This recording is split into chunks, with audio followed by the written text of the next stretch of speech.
Alright guys, here we are at Beaver Pond campsite. This is the $30 Walmart special. Ozark Trail. Went up easy enough. 2 poles, staked the sides. Rainfly clips on. Unfortunately, definitely some shitty tent stakes and some shitty ass tent materials. But on a better note, we got a good site here this time. Plenty of room here. Nobody around, so I won't be listening to Eminem all night. I actually feel like I'm kind of out in the woods and away from people. Imagine that. Although, I don't know if you could see, they are over there.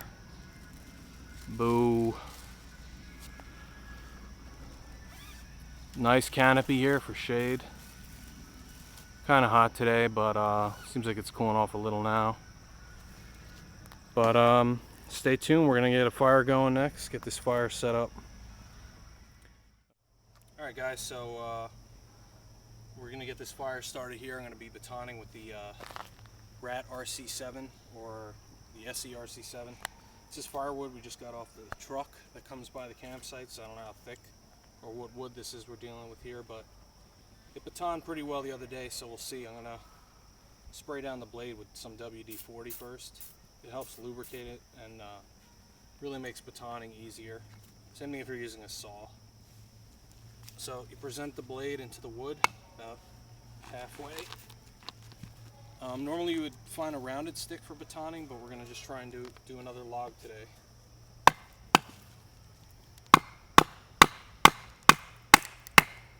As you can see, the RC7, no problem cutting this wood, and this is some pretty solid wood compared to what I was batoning the other day.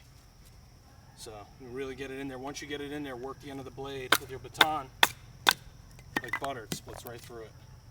So I'm going to baton a couple more of these, and we're going to get a fire going here. Alright guys, so now we're going to try and get our fire started. You remember the video where I showed you to make quick tinders out of cotton balls, so we're going to see if these actually work now in the field.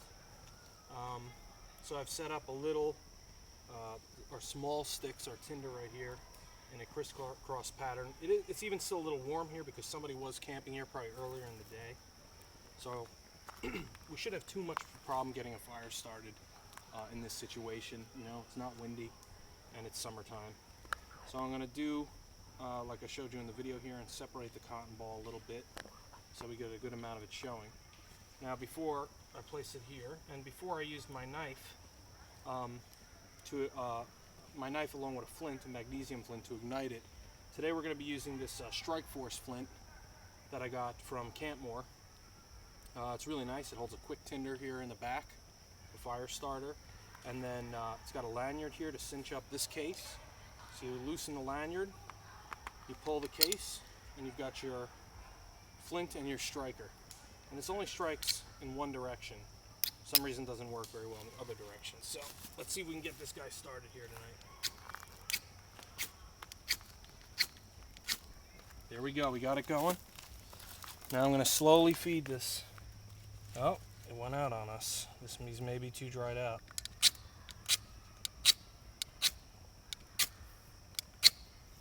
Alright, I'm going to give it a second. It's slowly catching.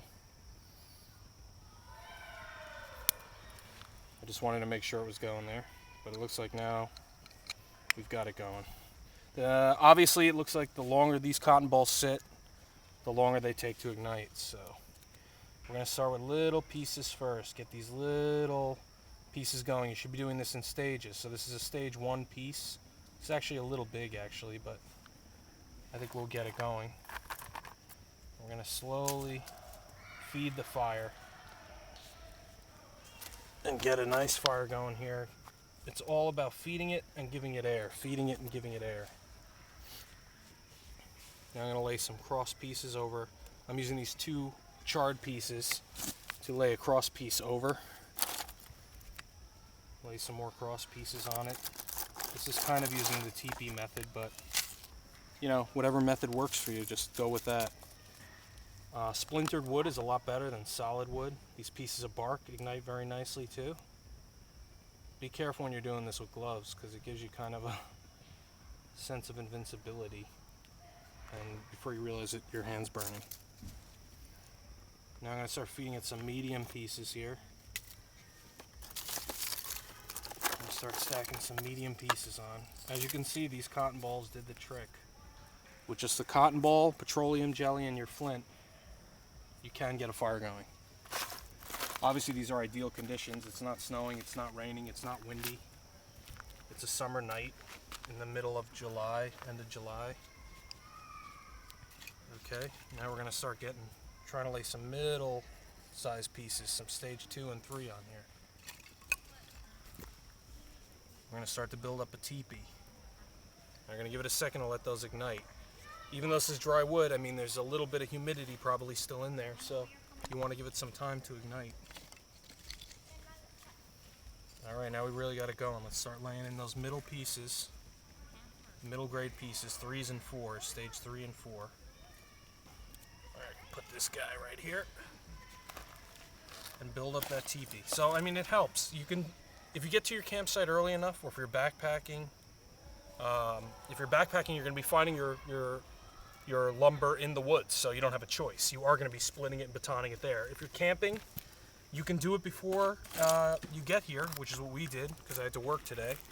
And that gives you time to get your pieces all set up into stages before you even get there. If you get to your campsite early in the day, you can baton your wood there.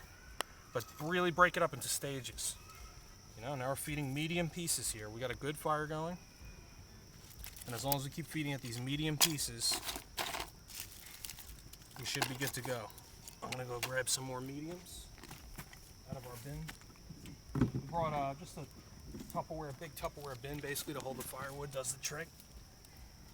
It's bright blue, baby blue, which I don't really like. I'll probably olive drab it at some point. Some paint. The medium's going. We got a fire going in no time. Just using that cotton ball.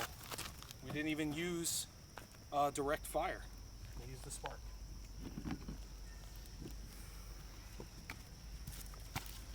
Now we can start laying some bigger guys on.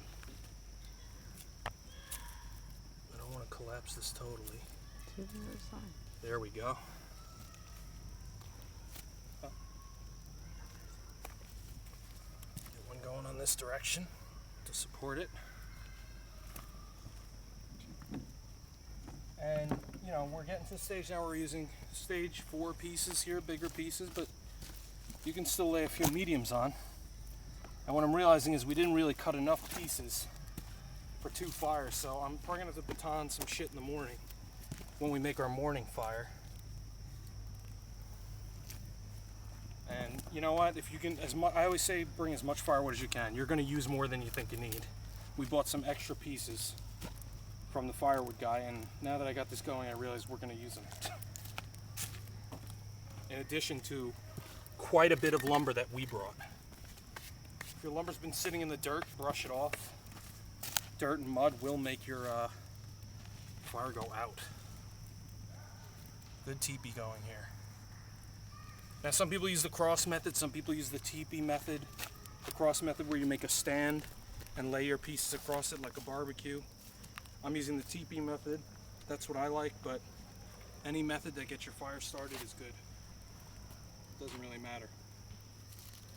So, there you go. We got a ripper on fire, and time to fire up.